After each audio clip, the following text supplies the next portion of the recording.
Fala galera, tudo bem com vocês? Eu sou o Victor aqui da Medline e hoje a gente vai para a segunda aula de neurologia falando sobre o tema de cefaleias secundárias, tudo bem? Mas antes de começar propriamente a aula, deixa o like aí, se inscreva no canal e compartilhe aí para o seu amigo que também está com dificuldade de entender sobre a cefaleia secundária, tudo bem? Bora pro vídeo agora.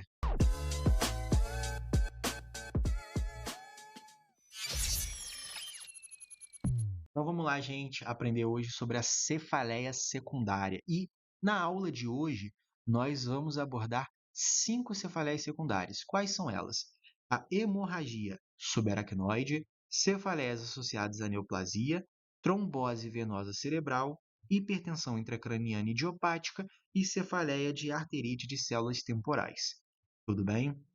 Mas antes de começar a falar sobre as cefaleias secundárias, eu preciso lembrar vocês dois sinais de alarme.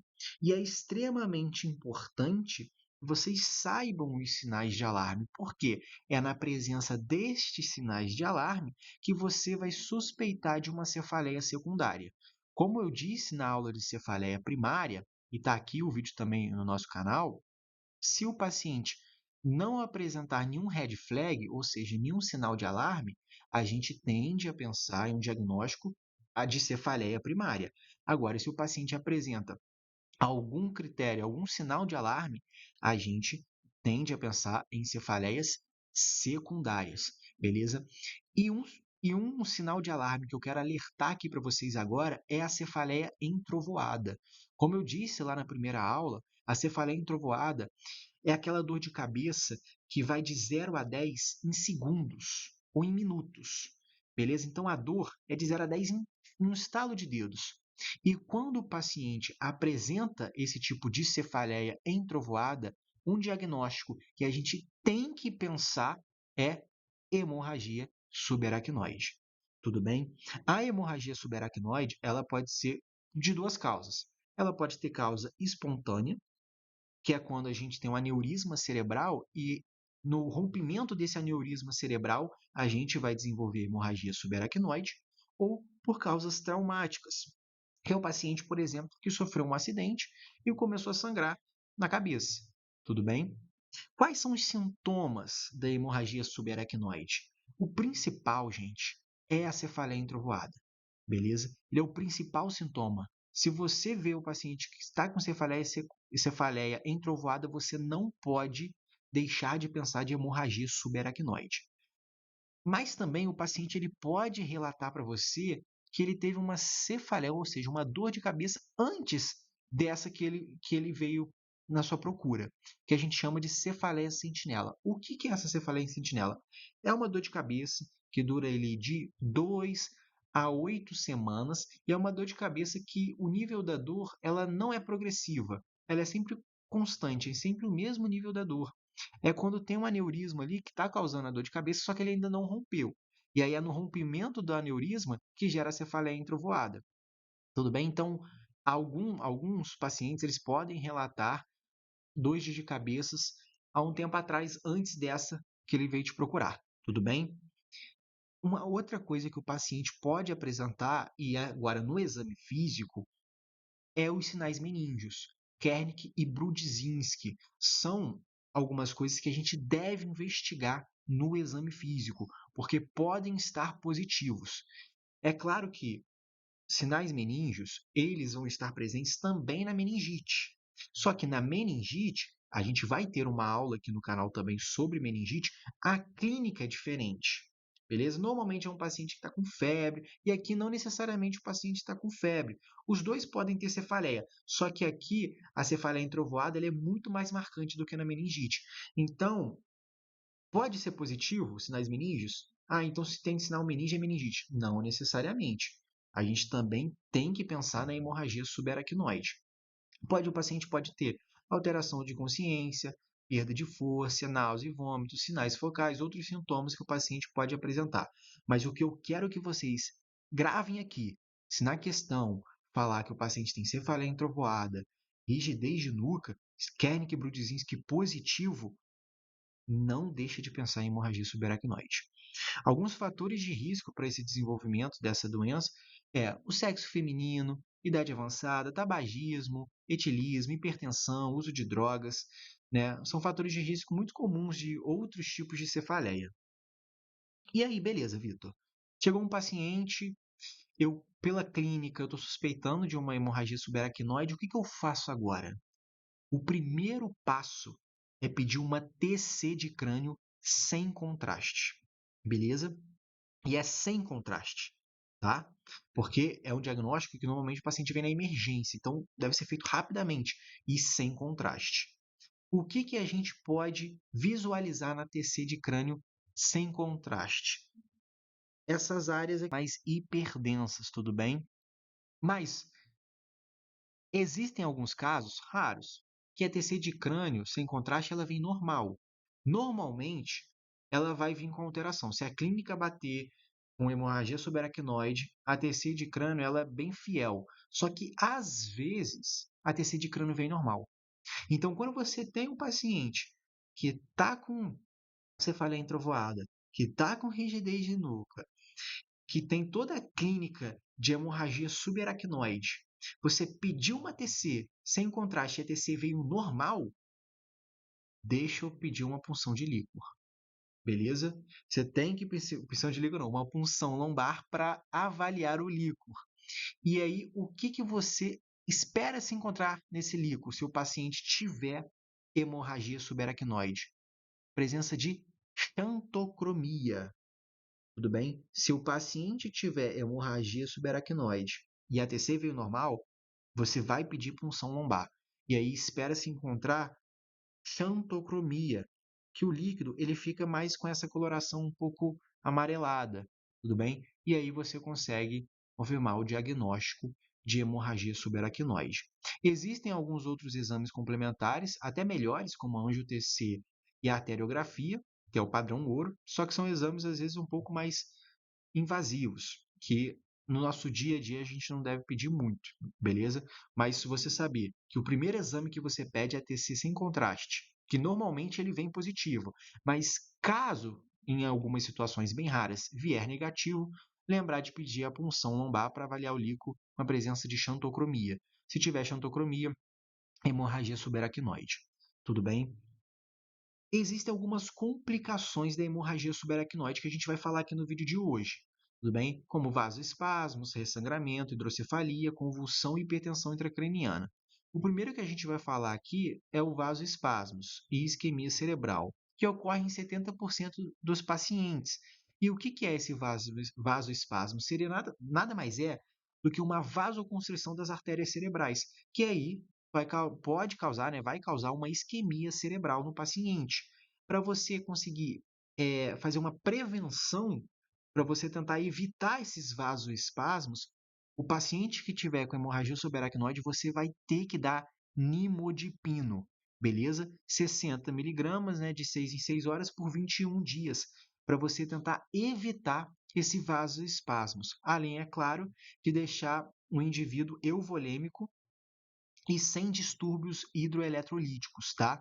Então, deixar os eletrólitos e o paciente euvolêmico numa estabilidade eletrodinâmica. Além do vasoespasmos, a gente também tem o ressangramento. E o tratamento do ressangramento definitivo é o tratamento cirúrgico, que deve ser feito. Aqui a gente vai ter dois tipos de cirurgia, que é a endovascular ou a clipagem cirúrgica. Eu não vou abordar aqui, porque isso é um tema mais de neurologia, de neurocirurgia.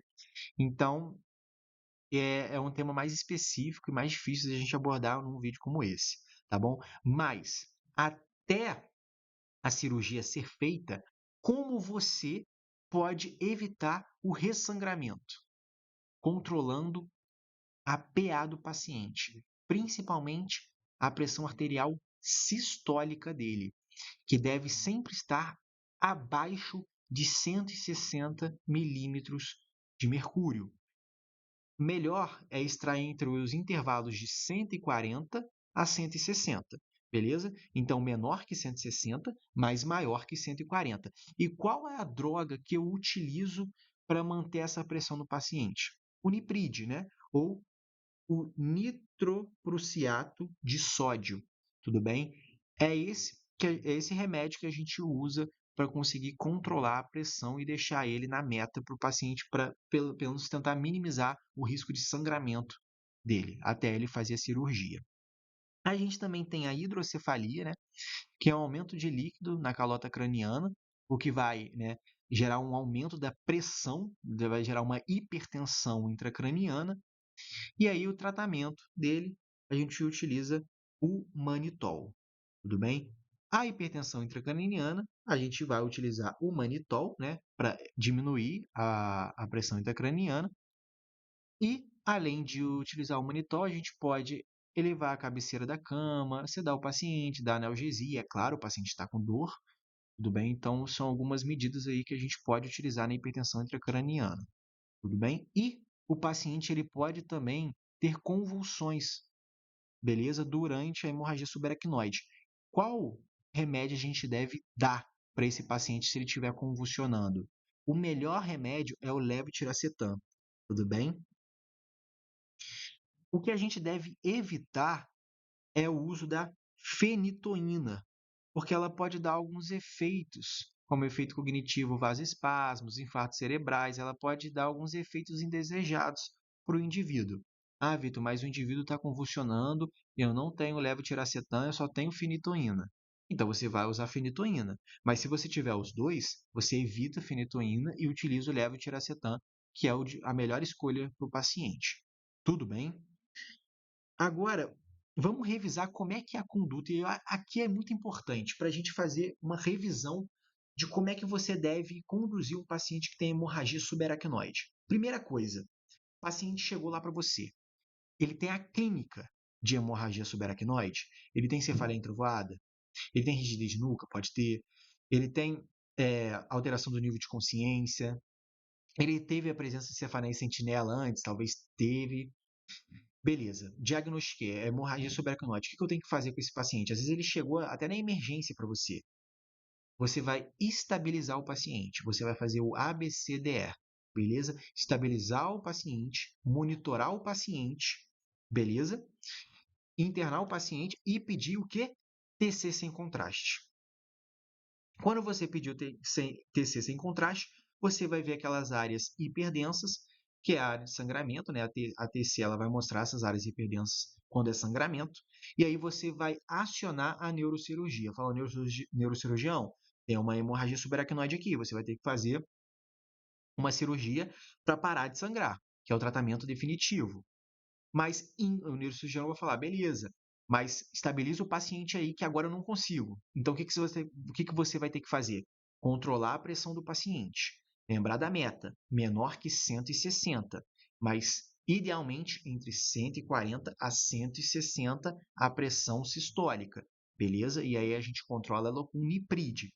Além disso, deixar o paciente euvolêmico e sem distúrbios hidroeletrolíticos, tá bom? O paciente está com dor. Você vai ter que dar o que para ele? Analgésico, para diminuir a dor do seu paciente, e dar nimodipino para ele, beleza? Então, isso aqui você precisa saber de cor e salteado, beleza?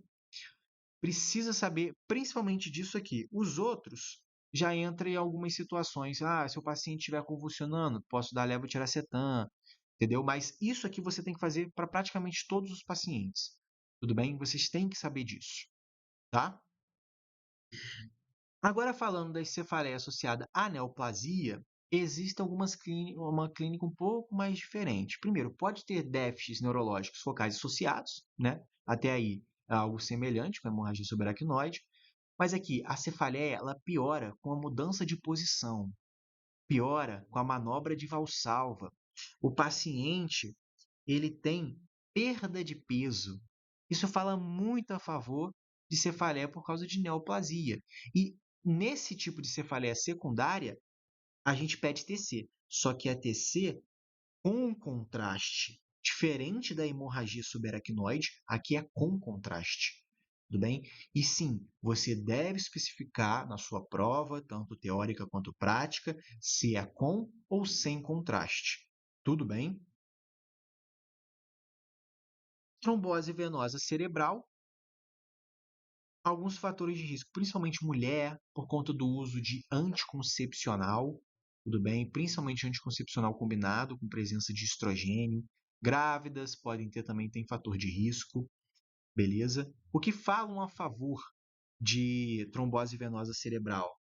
A paciente pode apresentar hipertensão intracraniana, tudo bem? Então, fazer um fundo de olho é interessante para você, no exame físico, avaliar também a hipertensão intracraniana.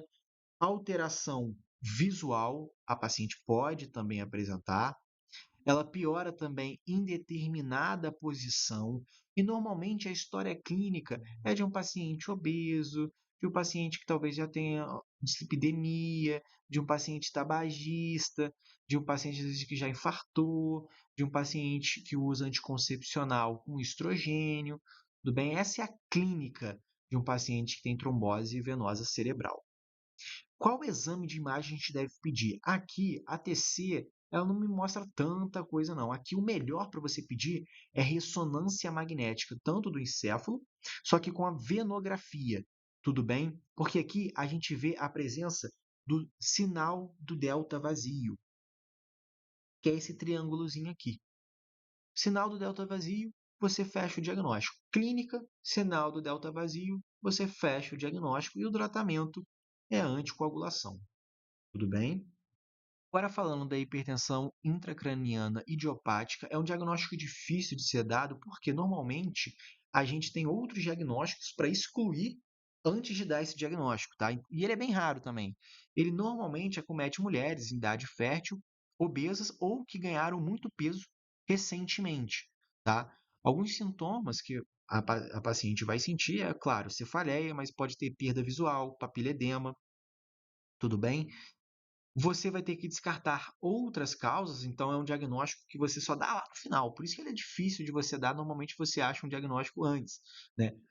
Mas você tem que pedir TC, ressonância magnética, vai estar tudo normal, você vai ter excluído outras causas. Só que aí quando você pede uma punção lombar, o líquor ele tem um aumento da pressão de abertura, maior que 25 centímetros de água.